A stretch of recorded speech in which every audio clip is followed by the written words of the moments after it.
DMK வந்து ஒரு 10 சீட்டுக்கு மேலே கம்மியாக தான் நிற்பாங்க. 10 சீட்டு குறைப்பாங்க. நிச்சயமாக கம்மியாக தான் நிற்பாங்க. ஆனால் வந்து காங்கிரஸ்க்கெலாம் பெருசாக கொடுக்குறதுக்கு வாய்ப்பு கம்மி. அந்த மாதிரி 25 கொடுத்தாங்க அப்படின்னா அதை வச்சு என்ன பண்ணுறேன்னு பார்த்துக்க, இல்லை போகிறதுனா போன்ற நிலைமைக்கு வந்துச்சு. கட்சிக்குள்ளே வரமாட்டார். வந்தாருன்னா அவரோட லட்சிய பயணம் வந்து விளைவு. அவர் வந்து அதிமுகவை கைப்பற்றணுன்றது தான் அவரோட நோக்கம். அப்படி கைப்பற்றணும் அப்படின்னா வேறு கட்சி இவர் போய் ஆரம்பிச்சிட்டாருன்னா ஏற்கனவே வழக்கு நிலுவையில் இருக்குது, கழட்டி விட்றாங்க. தான் வேறு கட்சிக்கு போயிட்டீங்களா அவ்வளோதான் அப்படின்னு. அதனால் வேறு கட்சிக்கு போனாலோ இல்லை வேறு கட்சி இவர் ஆரம்பித்தாலோ இவர் வந்து அந்த அதிமுக கோட்டையை கைப்பற்ற கனவு போயிட்டு அதிமுகவை ஆட்டையை போடணும்னு நினைக்கிற பிஜேபி ஒட்டு மொத்தமாக ஆட்டையை போடணும்னு நினைக்கிறாங்க. ஒன்றா இவர்கள் இருக்கக்கூடாதுன்றது தான் அப்படின்னா, ஆனால் அந்த ஓட்டு ஃபுல்லாக நமக்கு வேணும் அப்படின்னு. அப்போ இவர்கள் பிரித்தாளும் சூழ்ச்சியில் என்ன பண்ணுறாங்கன்னா, தினகரனை மிரட்டி உள்ளே கொண்டு வந்துடுறாங்க, சசிகலாவை முடக்கி வச்சிடுறாங்க, ஓபிஎஸ்ஸை ஏமாற்றி கடைசி வரைக்கும் நான் அவனை கொண்டாடுறேன்னு சொல்லிட்டு கொங்கு பெல்ட்டில் இருக்கக்கூடிய அதிமுகவை உடச்சி வாயில் போடணுன்றது தான் முதல் கட்ட இது பிஜேபி. 25 இருந்தீங்க, அதில் 18 தானே ஜெயிச்சிங்க. இப்போ 20 நில்லுங்க, இல்லை 21 நில்லுங்க. அந்த 3 வேறு இடத்துல நீங்கள் தோற்றதை எனக்கு கொடுத்துருங்க. அந்த 3 நாளும் வந்து நாங்கள் நின்றுட்டோம், நீங்கள் வந்து வேறு இடத்துல நில்லுங்க, புதுசாக நின்று தோறுங்க. திராவிட நாயகர் மாண்புமிகு தமிழ்நாடு முதலமைச்சர் தளபதி அவர்களின் நல்லாசிகளுடன் கழக இளைஞரணி செயலாளர் மாண்புமிகு தமிழ்நாடு துணை முதலமைச்சர் நமது நம்பிக்கை நாயகர் திரு உதயநிதி ஸ்டாலின் அவர்கள் தலைமையேற்று சிறப்புரையாற்ற February 22 அன்று கோவை கருமத்தம்பட்டியில் நடைபெறும் திமுக இளைஞரணி மேற்கு மண்டல நிர்வாகிகள் சந்திப்பிற்கு அனைவரையும் அன்புடன் வரவேற்கும் டி. செந்தில் பாலாஜி, கரூர் மாவட்ட கழக செயலாளர். வெல்வோம் 200 படைப்போம்.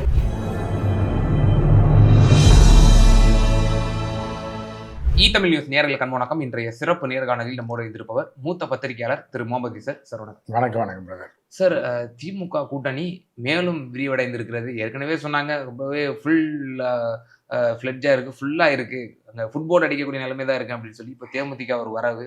நேற்று ஓபிஎஸ் வந்து அவ்வளோ புகழ்ந்து பேசியிருக்காரு திமுக அரசை. அவரும் இப்போ திமுகவுக்கு வராரா அப்படிங்கிற ஒரு கேள்வி இருக்குது. இப்போ சீட் ஷேரிங்கான இப்போ குழு வந்து அமைச்சிருக்கிறாங்க. அதில் டிஆர் பாலு அவர்களோட தலைமையில் அந்த ஐவர் பார்த்தோம் அப்படின்னா KN நேரு, திருச்சி சிவா, ராசா, RS பாரதி, ஏவா வேலு, MRK பன்னீர்செல்வம் ஆகியோர் அடங்கிய அந்த குழு. ஸோ சீட் ஷேரிங் எப்படி இருக்க போகுது திமுகவுக்கு? காங்கிரஸ் ஒரு பக்கம் தொடர்ந்து பிரச்சனை பண்ணிக்கிட்டே இருந்தாங்க. சீட் ஷேரிங்கு முன்னதாக இப்போ ஓபிஎஸோட நிலைமை என்ன? திமுகவுக்கு வராரா? என்ன எக்ஸ்க்ளூசிவான தகவல் இருக்குது சார்? அதாவது சில ஃப்ளைட்டில் எல்லாம் இந்த லோ காஸ்ட் ஏர்லைன்ஸ்லாம் பார்த்தீங்கன்னா ஹாட் சீட்டுன்னு ஒன்று வச்சுருப்பான். சிகப்பு போர்வை, அதே சீட்டில் சிகப்பு கவரை போட்டு வச்சுருப்போம். அது ஹாட் சீட்டுன்னு ஒரு ஏமாத்து வேலை. 2000 கூட கேட்பாங்க. இப்போ சில நேரத்தில் பார்த்தீங்கன்னா இந்த செவ்வாய் புதனில் வியாழன்லாம் ஃப்ளைட்டு காலியாக இருக்குது. போகப்போ 2000 கொடு 3000 கொடுப்பான். அப்புறம் உள்ளே போய் பார்த்தீங்கன்னா இடம் காலியாக இருக்குது, பக்கத்து 2 சீட்டு காலியாக இருக்கும். இல்லை சில பேர் காலை தூக்கி வச்சு உட்காந்துக்கிறோம், சில பேர் படுத்துருவாங்க அதில். அப்புறம் வண்டி ஃப்ளைட்டு கிளம்பிடுச்சுன்னா ஒன்றும் சொல்ல மாட்டாங்க. அப்புறம் அப்போ எந்த காசுமே கொடுக்காம நல்லா நீட்டி படுத்துருவாங்க. அதே நேரத்தில் சில நேரத்தில் பார்த்தீங்கன்னா ஃப்ளைட் ஃபுல்லாக போகும்போது பார்த்திங்கன்னா பயங்கர ஒரு கன்ஜஷனாக இருக்கும்.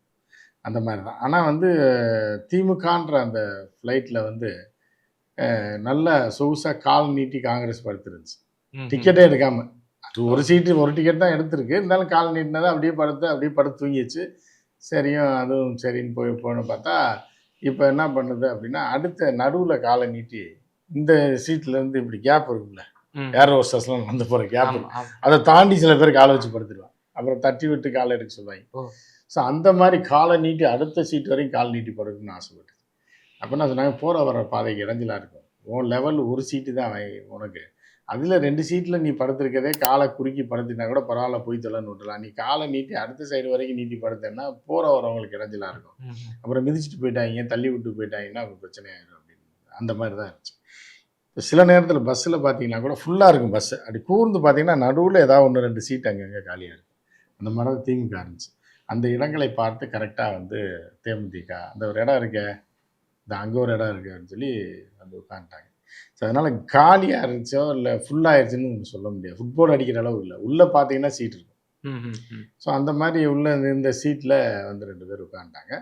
ஓபிஎஸ் வந்து என்ன பண்ணுறாரு அப்படின்னா, வண்டியில் சீட் இருக்கான்னு பார்த்துட்டு வெளியில் போய் நிற்கிறார். அவர் உள்ளே வரமாட்டார், கட்சிக்குள்ள வரல, திமுக வரல, கட்சிக்குள்ளே வரமாட்டார். வந்தாருன்னா அவரோட லட்சிய பயணம் வந்து விடைபெற்று அவர் வந்து அதிமுகவை கைப்பற்றணுன்றது தான் அவரோட நோக்கம். அப்படி கைப்பற்றணும் அப்படின்னா வேற கட்சி இவர் போய் ஆரம்பிச்சிட்டாருன்னா ஏற்கனவே வழக்கு நிலுவையில் இருக்குது, கழட்டி விட்றாங்க, வேற கட்சிக்கு போயிட்டீங்களா அவ்வளோதான் அப்படின்னு. அதனால் வேற கட்சிக்கு போனாலோ இல்லை வேற கட்சி இவர் ஆரம்பித்தாலோ இவர் வந்து அந்த அதிமுக கோட்டையை கைப்பற்ற கனவு போயிடும்.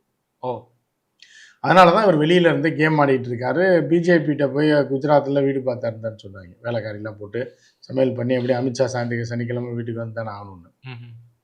இங்கே அப்பார்ட்மெண்ட்ஸில் வீடு பார்த்துலாம் தங்கியிருந்தாருன்னு சொன்னாங்க. அதுவும் வேலைக்கு ஆகலை. டெல்லிக்கு போயிட்டு வந்தார், வேலைக்கு ஆகலை. அப்புறம் கடைசியில் என்ன பண்ணிட்டாருன்னா ரொம்ப நம்மளை கேவலப்படுத்துகிறாங்கன்னு சொல்லி இனி வந்து வாய்ப்பு இருக்குது. எப்போ இருக்குது அப்படின்னா, ஆனால் எப்படி இவர் வந்து ஓபிஎஸ் வந்து மிக பொறுமையானவர். என்ன நடந்தாலும் பேசாமல் இருப்பார், சுனாமி வந்தாலும் பேசாமல் பீச் பக்கத்துலேயே படுத்திருப்பார் இந்த பெஞ்சிலே, ஒன்றும் பண்ணாது, கடல் தண்ணி தானாக போயிடும், அப்புறம் நம்ம எந்திரிச்சு வந்துடலாம், அப்படி ஒரு கேரக்டர். இப்போ என்ன பார்க்குறாருன்னா தேர்தல் முடிஞ்சதுக்கப்புறம் எடப்பாடி காணாமல் போயிடுவார். எப்படி தோல்வி வரப்போகுது, இப்போ 10 தோல்வி பழனிசாமின்றது 11 தோல்வி பழனிசாமின்னு ஆயிடுச்சுன்னா அடுத்த 5 வருஷத்துக்கு எப்படி கட்சி நடத்துறது, இனி இவரே வச்சுருந்தா அதிமுக விளங்காது, நான் திருப்பி வரேன் அப்படின்ற மாதிரி வர்றதுக்கான வாய்ப்பு தான். எலெக்ஷனுக்கு பிறகு அதிமுகக்குள்ளே நுழைஞ்சு தலைமை பதவியை கைப்பற்றுன்றது தான் ஓபிஎஸோட கனவு. சரியா, அதுக்காக தான் என்ன பண்ணுறாருன்னா இப்போ ஆதரவு தெரிவிக்காமல் அவர் சொல்லலை நேரம், அவர் திமுக சொல்லாமல் என்ன பண்ணுறாருன்னா அவர் கூட்டணியை சேர்ந்து அவருடைய ஆதரவாளர் எம்எல்ஏ வச்சு ஆகாவன் போன்றது மட்டும் இல்லாமல் அப்புறம் ஒரு கடுப்பில் ஒரு கட்டத்துக்கு மேலே போயிட்டு 5 வருஷம் நல்லா தான் ஆண்டிருக்காங்க, திருப்பி அவங்க தான் வருவாங்க அப்படின்னு அசால்ட்டாக சொல்லிட்டார். இனி ஓபிஎஸ் வந்து அந்த கதவை லாக் பண்ணிட்டார்,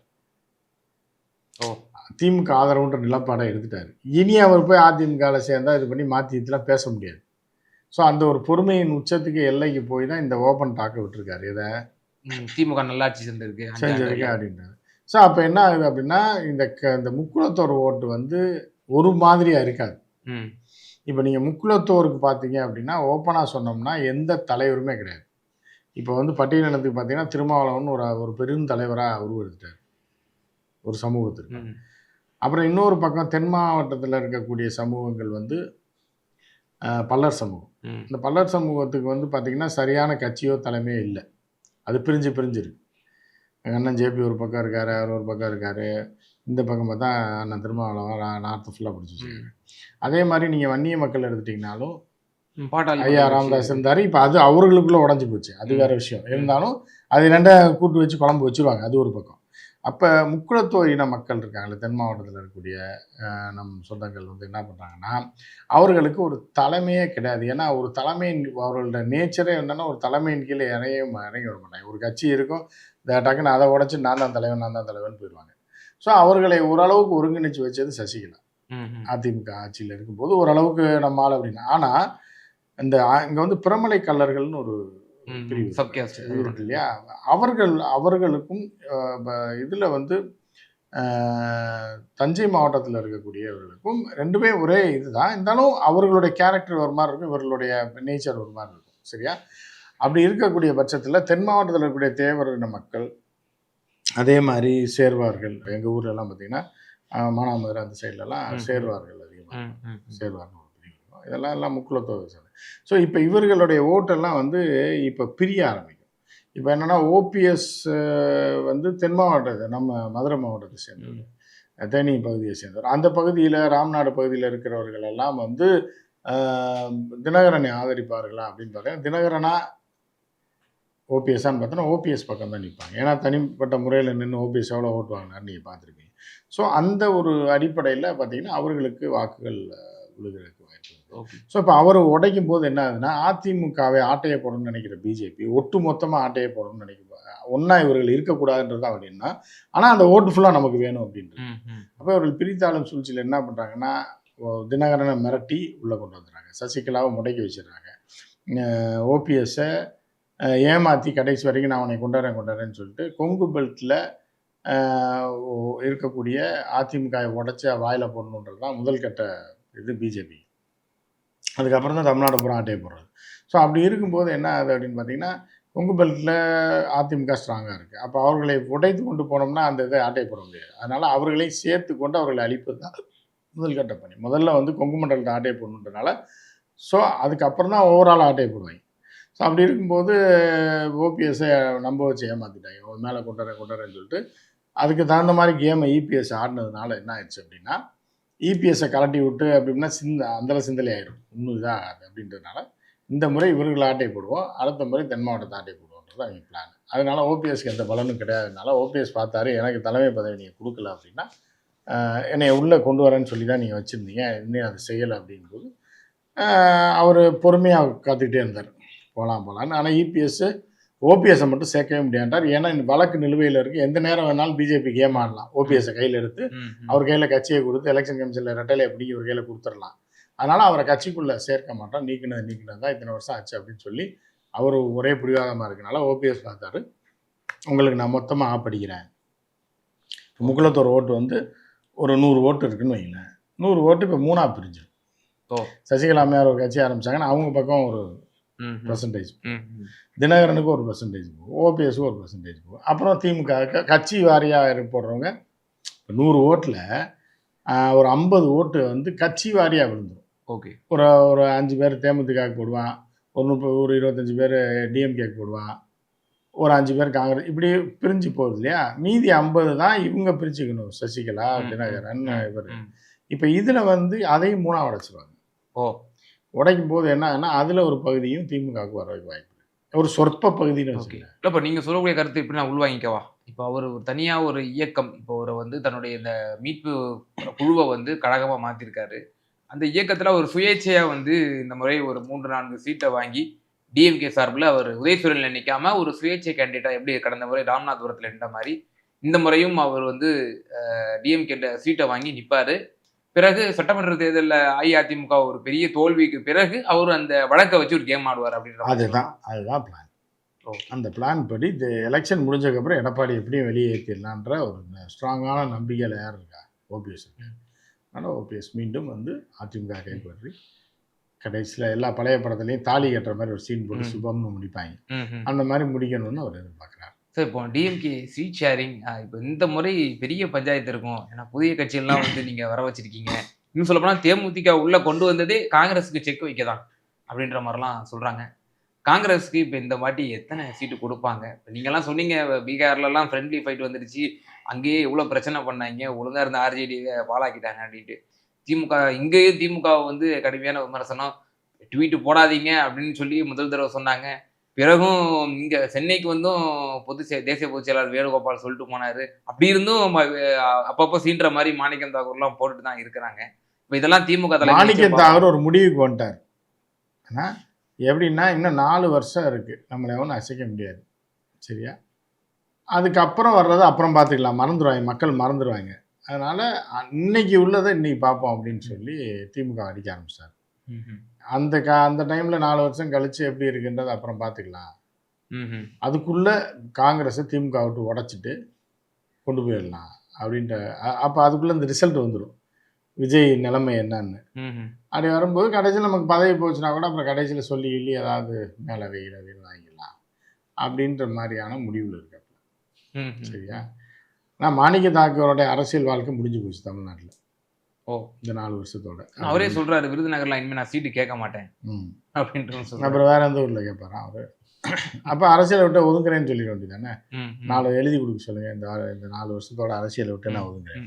எம்பி சீட்டு கேட்க மாட்டீங்கன்னா அவ்வளோதான். நீங்கள் அப்புறம் என்ன பண்ண போறீங்க? நீங்கள் அரசியலில் இல்லை ஆக மாட்டீங்க, எம்பி ஆகிட்டீங்க.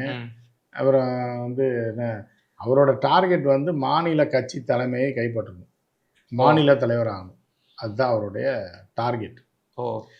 செல்லுப்பிறந்தையே ஒழிச்சு கட்டணும், மாநில தலைமை கைப்பற்றணும். அதற்கு வந்து விஜய்ன்னு வடையை சுட்டோம்னா மேலிடம் வந்து நம்மளை திரும்பி பார்க்கும்போது இந்த பக்கமாக வந்து ஒரு வேளை விஜய் கூட சேர்ந்து ஒரு ப்ளஸ் ஆகி போச்சுன்னு வைங்க, நம்ம பெரிய ஆள் ஆகிடலான்னு பிளான் பண்ணுறாரு. எவ்வளோ நாளைக்கு தான் எம்பியாகவே இருக்கிறது, 3 பீரியட் இருந்துட்டோம், பெருசாக ஆட்டையை போடுவோன்றது அவரோட பிளான். இப்போ பிரதான கட்சி திமுக குறைஞ்சது 180 சீட்டுக்காவது உதயசூரியன் சின்னத்தில் நிற்கணும் அப்படிங்கிற ஒரு இதை அவங்க கணக்கில் வச்சுருப்பாங்க. கடந்த முறையும் அப்படி இருந்திருக்காங்க. 188 சீட்டில் கூட்டணி கட்சிகளோடு சேர்த்து உதயசூரியன் நின்றாங்க. அவங்க மட்டுமே 173 நின்றாங்க. இந்த தடவை குறைப்பதற்கான வாய்ப்புகள் இருக்கா? காங்கிரஸ் எவ்வளவு வழங்குவதற்கான வாய்ப்புகள் இருக்குன்னு நீங்க நினைக்கிறீங்க? இந்த டைம் ஒரு 10-15 சீட்டுக்கு டிஎம்கே வந்து ஒரு 10 சீட்டுக்கு மேலே கம்மியாக தான் நிற்பாங்க. 10 சீட்டு குறைப்பாங்க. நிச்சயமாக கம்மியாக தான் நிற்பாங்க. ஆனால் வந்து காங்கிரஸ்க்குலாம் பெருசாக கொடுக்குறதுக்கு வாய்ப்பு கம்மி. இப்போ இருக்க 25 கொடுத்தாலே பெரிய விஷயம். ஆமாம், அதே பெரிய விஷயம் தான். அந்த மாதிரி 25 கொடுத்தாங்க அப்படின்னா அதை வச்சு என்ன பண்ணுறேன்னு பார்த்துக்க, இல்லை போகிறதுனா போன்ற நிலைமைக்கு வந்துடுச்சு டிஎம்கே. ஏன்னா இந்த 2 பேர் வந்துட்டாங்களே, காங்கிரஸில் ஒரு 4% ஓட்டு போகுதுன்னு வைங்க, ஒரு 2.5% உள்ளே வந்துருச்சுல்ல. இப்போ இப்போது 1.5 தான் குறையுது. அதோட காங்கிரஸ் நாசமாக போயிருங்களே, போய் தொலைன்னு சொல்லி இது பண்ணுறாங்க.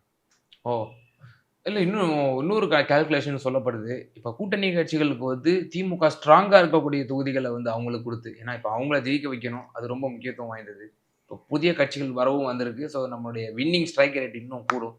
அதிகமாக ஜெயிக்கக்கூடிய தொகுதிகள் கொண்ட அந்த தொகுதிகளை நீங்கள் குறைச்சி வாங்கிக்கோங்க. இப்போ முதல்ல 6 வாங்கி இப்போ 2 தான் ஜெயிச்சிங்க. உதாரணத்துக்கு சிபிஐ, சிபிஎம். இப்போ நீங்கள் 5 வாங்கிக்கோங்க. 5மே ஸ்ட்ராங்கான தொகுதியில் எடுத்துக்கோங்க. கஷ்டமான தொகுதியில் நாங்கள் எடுத்துக்கிறோம், உதயசூரன் நீக்கிட்டோம் அப்படின்ற ஒரு ஸ்ட்ராட்டஜியை முன்னெடுப்பார் அப்படின்னு சொல்லப்படுது. அப்போ காங்கிரஸுக்கும் ஆட்டோமேட்டிக்காக 25லேருந்து 20 இல்லை அடுத்த கடந்த முறை 18 தான் ஜெயிச்சிங்க. அந்த மாதிரி 18 நீங்கள் ஸ்ட்ராங்கான தொகுதிகள் 18ல நீங்கள் அப்படியே நின்றுங்க, கூட 2ல் நெல்லுங்க போதும், அப்படி கூட வரலாம். ஓ 25 இருந்தீங்க, அதில் 18 தானே ஜெயிச்சிங்க. இப்போ 20ல் நில்லுங்க, இல்லை 21ல் நில்லுங்க. அந்த 3 வேறு இடத்துல நீங்கள் தோற்றதை எனக்கு கொடுத்துருங்க. அந்த 3-4 வந்து நாங்கள் நின்றுட்டோம், நீங்கள் வந்து வேறு இடத்துல நில்லுங்க, புதுசாக நின்று தோறுங்க அப்படின்ற மாதிரி. அப்போ இப்போ தேமுதிக மற்றும் விசிக ஆகியோருக்கு எவ்வளோ வழங்க வாய்ப்பு இருக்குது? விசிகலாம் இப்போ டபுள் டிஜிட் கேட்டுட்டு இருக்காங்கன்னு சொல்லி தொடர்ந்து நம்ம பார்த்து கேட்கறது கேட்க தான் செய்வாங்க. அந்தந்த கட்சிகளுக்கு என்ன பலம் இருக்கிறதோ அதுக்கு தகுந்த மாதிரி கூட்டணியில் கொடுப்பாங்க நினைக்கலாம். விசிகாவோட பங்களிப்பு வந்து ரொம்ப முக்கியத்துவம் வாய்ந்தது. வட தமிழகத்தில் வந்து எல்லாமே முக்கியத்துவம் வாய்ந்தது தான். பங்களிப்புன்றது எல்லாரோடையும் இப்போ வந்து என்ன பார்த்தீங்கன்னா, ஒரு ஹோட்டலில் இருந்தால் அடுப்பு முக்கியம், அண்டாவும் முக்கியம்.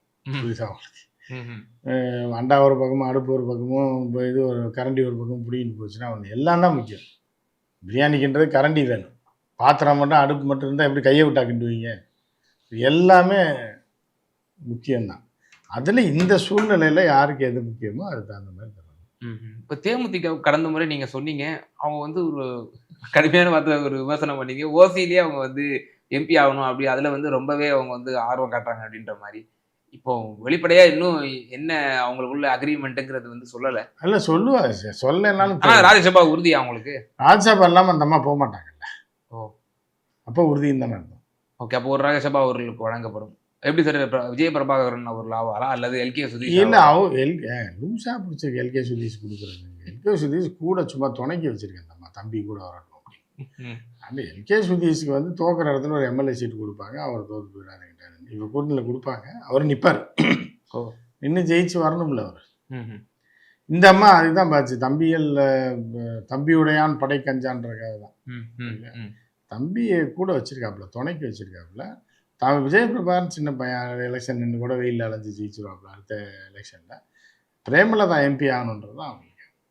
பையனை பற்றி அம்மையார் பிரேமலதாவே ராஜ்யசபா எம்பி. ஆனால் இப்போ நான் போட்டியிடுவேன் அப்படின்னு சொன்னாங்க சட்டமன்ற தேர்தலில். நான் போட்டியிடுவேன் அப்படின்னு. ஒருவேளை பையனுக்கு கல்யாணம் பண்ணி வச்சா அந்த எம்பி சீட்டை தானமாக கொடுக்கலாம். ஆனால் அதில் இன்னொரு அபாயமும் இருக்குல்ல சார். என்னது? இப்போ ஒரு எம்பி ஆயிட்டாங்க அப்படின்னா, இப்போ சட்டமன்ற தேர்தலில் ஒரு கணிசமான எம்எல்ஏக்களும் ஜெயிச்சிட்டாங்கன்னு வச்சுப்போம், ஒரு முரச சின்னத்தில்.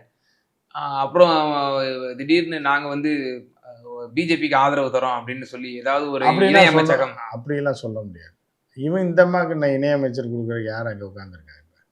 இருக்கிறதுக்கே ஜிஏ பிடிக்கிட்டு போக போகுதுன்ற நிலைமையில் இருக்கு இந்த அம்மாவுக்கு இங்கே இணையமைச்சர்.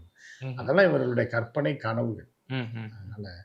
அதனால இப்போ பிரேமலதாவை பொறுத்த அளவுக்கு ஓசிஎம்பியில் அந்த அம்மா தான் நிற்கும். வந்தது திமுகவுக்கு மாபெரும் பலம்னு நினைக்கிறேன். மாபெரும் பலம்லாம் இல்லை, பல்லுக்குத்துற குச்சிமா இருந்தா, பிரியாணி கடையில் இருக்க பல்லுக்குத்துற குச்சிமா இருந்தா அது ரொம்ப முக்கியம்தான். சில பேர் அதுக்கு சண்டை போடுவாங்கல்ல, ஏங்க இவ்வளோ தூரம் வச்சுருக்கேன், 10,000 ரூபா பில்லு வந்திருக்கு, ஒரு பல்லு குத்துற குச்சி இல்லாமல் வச்சுருக்கீங்க, என்னங்க கடை நடத்துறீங்கன்னு சண்டை போட்டு போயிடுவோம். அடுத்த டைம் நான் வரமாட்டேங்க அவங்க கடைக்கு. அந்த குச்சி 5 பைசா கூட இருக்காது. ஆனால் அதுவும் பிரியாணி கடையில் முக்கியம்தான் அப்படின்றத தவிர அதை வச்சு தான் கடையை நடத்தணும்னா முடியாது. Okay sir. சார் இறுதியான ஒரு கேள்வி சார். இப்போ இந்த அரித்மெட்டிக்காக பார்க்குறோம், டிஎம்கே ஒன்ற அலையன்ஸ் ரொம்பவே பெருசாக இருக்குது. ஓபிஎஸும் படுத்து அலையன்ஸ் மாதிரி வரப்போகிற விஷயத்தை சொல்லியிருக்கீங்க. ஸோ மேக்ஸிமம் இப்போ முதலமைச்சர் தொடர்ந்து சொல்கிறது வந்து வெல்வோம் 200 படைப்போம் புது வரலாறு அப்படின்னு சொல்லிட்டு இருக்காரு. நீங்க எவ்வளவு கணிக்கிறீங்க இந்த சட்டமன்ற தேர்தலில் இந்த ஸ்ட்ரென்த்தோட திமுக ஆட்சி அமைக்க? அவ்வளவுதான். ஸோ சீட்டு வந்து எக்ஸாக்டா சொல்ல முடியும், கணிக்கலன்னு இல்லை. என்ன அவசியம் இருக்குது? ஒரு சீட்டு கூட இருந்தால் கூட இப்போ நீங்கள் ஜெயிக்கிறீங்க, 10 ஓட்டில் ஜெயிச்சா கூட வெற்றி தானே. 10 ஓட்டில் தோத்தா கூட அவர் அதோட காலி தான். எம்எல்ஏ கிடையாது. 10 ஓட்டில் தோத்தாலும் அவருக்கு எந்த இதுவுமே கிடையாது. நீ 10 ஓட்டில் ஜெயிச்சாலும் எம்எல்ஏ தான். அது மாதிரி திமுக ஆட்சி அமைக்கும். ஓகே. இப்போ கடந்த முறை இருந்த ஸ்ட்ரென்த் மாதிரியா அது எதை பற்றி என்ன இருக்கு? திமுக ஆட்சி அமைக்கும், தனிப்பெரும் ஆட்சி அமைக்கும். ஆமாம். நிச்சயமா சார். சமகால அரசியல் சூழ்நிலை குறித்து ரொம்ப தெளிவாக உங்களுடைய கருத்துக்களை பகிர்ந்தீங்க. ரொம்ப நன்றி. நன்றி, வணக்கம்.